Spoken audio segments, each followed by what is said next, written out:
Hello, John. Ciao, my man. How are you? I'm doing really good. So as you guys can see, I'm here with John Macaluso, great drummer. He accepted to be a guest of the Drum Brother, and we're gonna interview him.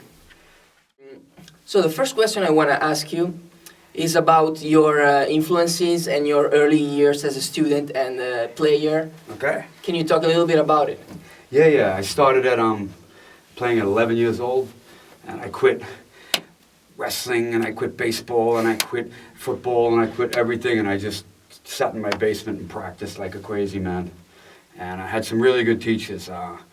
My first teacher was a guy named Jim Holland, who taught me, real proper technique, which was cool. It wasn't just like play a beat. He taught me how to hold the stick, and the most important thing he told me was the stick is an extension of your arm. So if you have a stick, it should just be like one big arm. Yeah. Never hold this way or this way. So things like that really stuck in my head.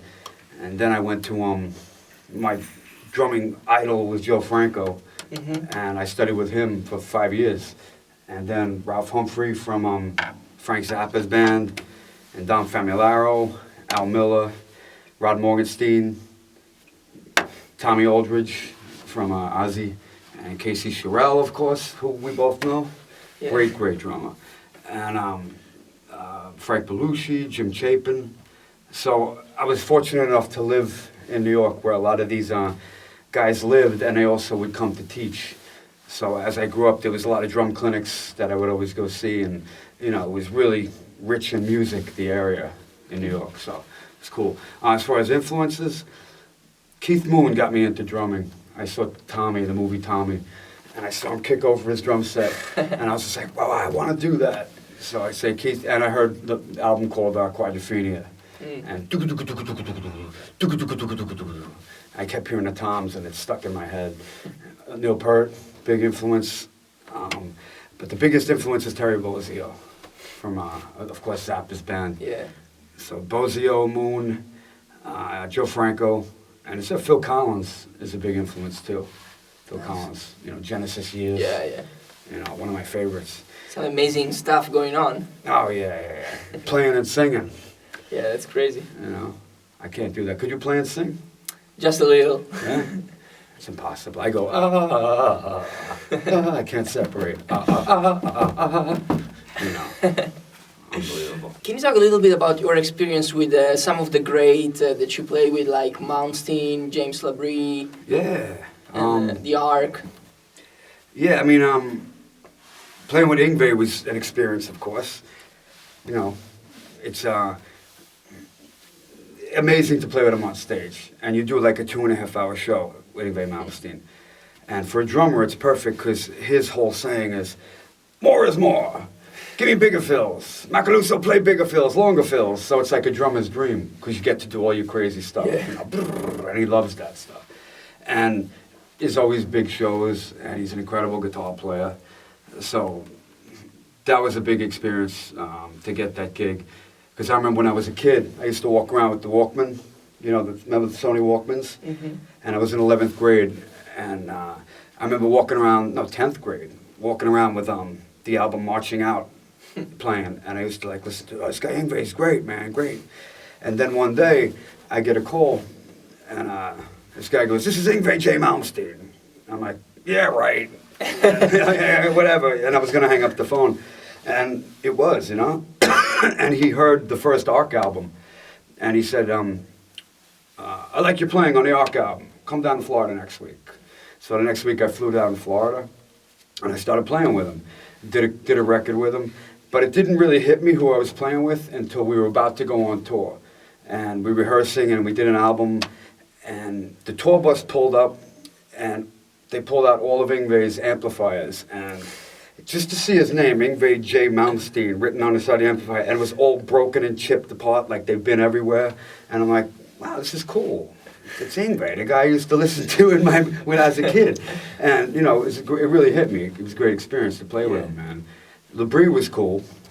LaBrie was really cool. And that was a great tour. I just wish it lasted longer. We didn't do that many gigs. We did some in Europe and some in America. And great to play with Marco Sfogli. Italian guitar player. Yeah, great friend of mine from Napoli. Amazing guitar player. So the LaBrie tour was real cool. It was a real tight band, and everybody got along, and it was really fun to play, man. TNT I played with, which was cool. But is there any particular gig or something you did that you remember? yeah, I mean, doing the first Arc record. I mean, the reason we put together Arc, because me and the guitar player were both frustrated. I was playing a lot of basic, good bands, Riot and stuff, but it was a lot of basic stuff, and I really wanted to stretch out. And he was playing in Conception, and he really wanted to stretch out and do something different. So we both quit our bands, and we started Arc. And the rule was there is no rules. So the first album, I was doing double bass, and he's doing flamenco guitar.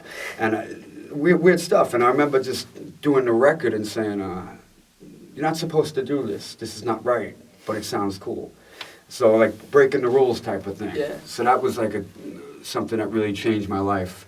And then we did Burn the Sun, and that was a real cool album for me. Making that record was great. Working with Tommy Newton, producer from, he did Halloween, and and this, it was a cool experience. But as far as gigs, yeah, there's a ton of gigs that stick out in my mind. Good and bad, man. But what's the worst situation? The worst gig I ever did? There's a couple of them. There's a lot of them, actually. Okay, do you know what Simon Says is? Yeah, it's a... It's a game, yeah. like a kid's game. Like, Simon Says, touch your shoe. And you touch your shoe.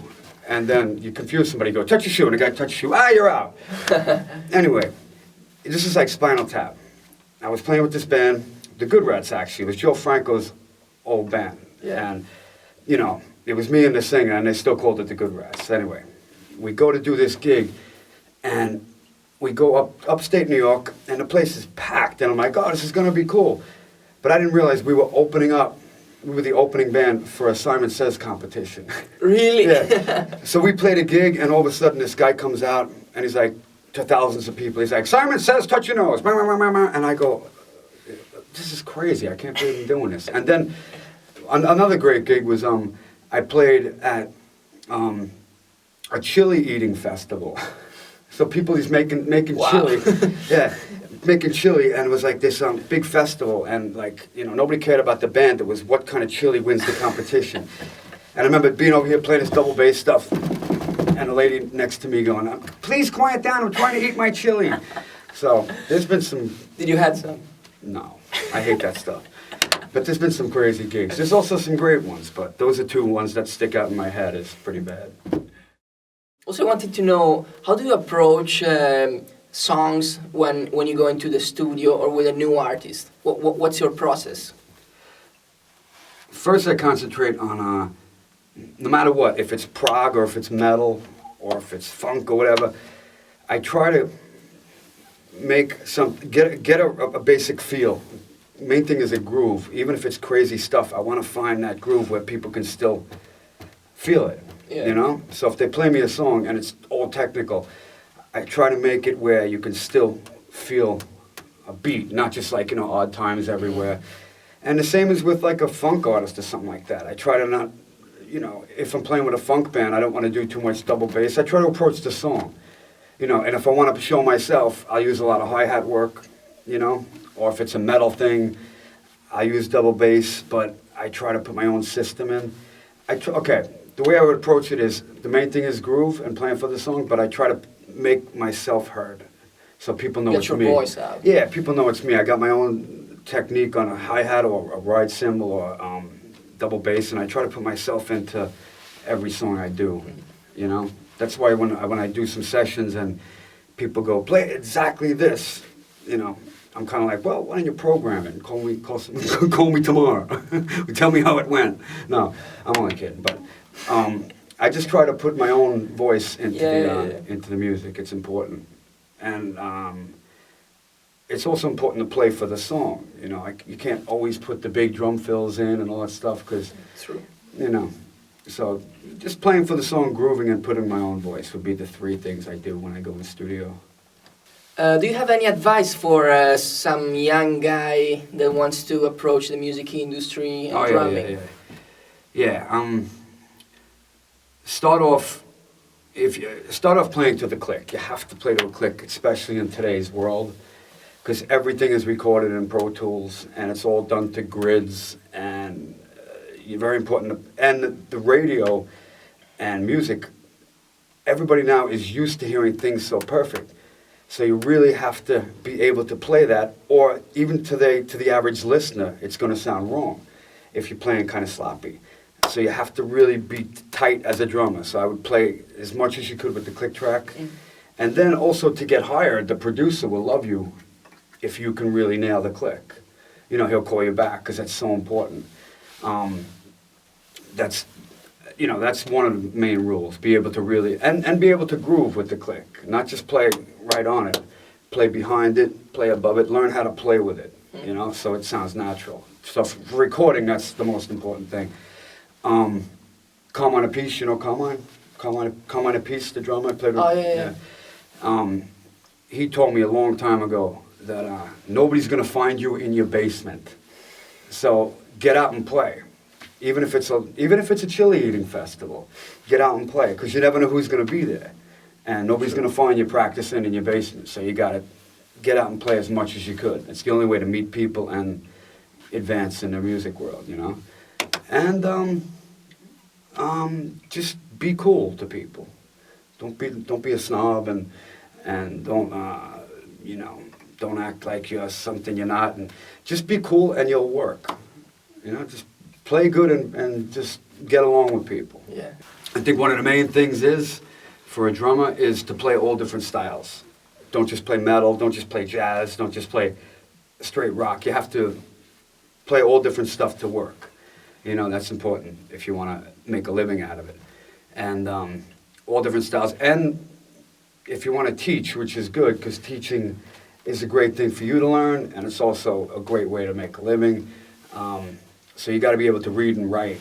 So it's important to be able to read and write so you could actually teach students, you know, the correct way. But yeah, and just rock.